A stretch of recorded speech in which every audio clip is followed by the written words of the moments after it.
Kyrie Irving helps U.S. to ugly, 80-45 exhibition win over Venezuela. Chicago moments after his successful return to Chicago with the U.S. national team.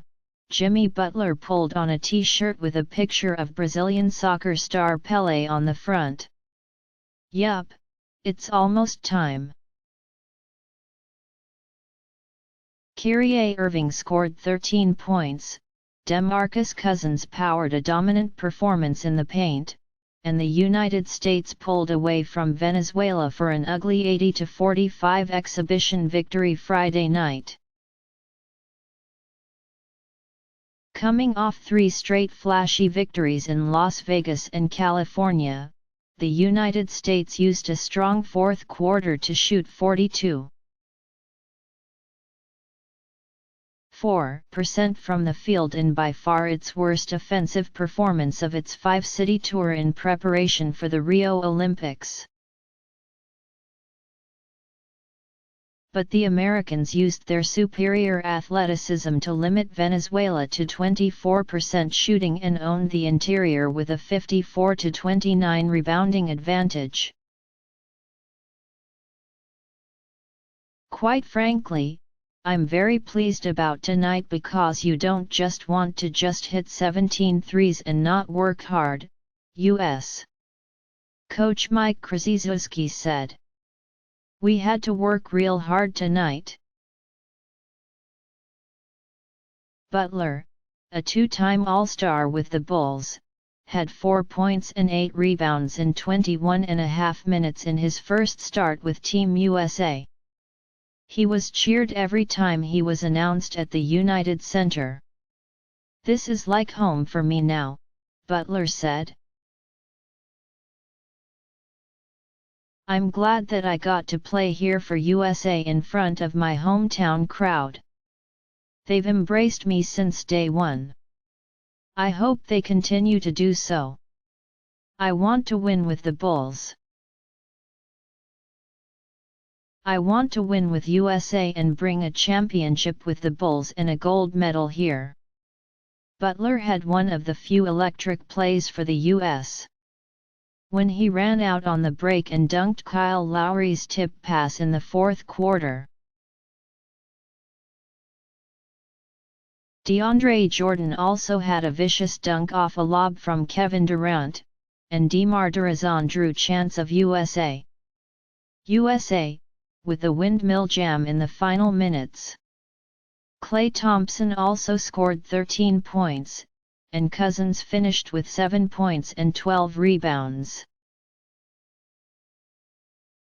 Durant had 9 points of 3 of 9 shooting for the U.S., which plays one more exhibition on Monday against Nigeria before departing for Brazil. "We just kept fighting defensively, and we were great in that area," Durant said. "And in the second half, we made some shots." John Cox scored 14 points for Venezuela, which will play the U.S. again on August 8 in the Olympics. Nestor Colmenares pulled down 10 rebounds. "Their defense is so good because they can switch everything because of their length and athleticism," Cox said. "So there's not really another team in the Olympics that can do that." Irving and company were greeted with a round of hearty cheers when they came out for pre-game warm-ups.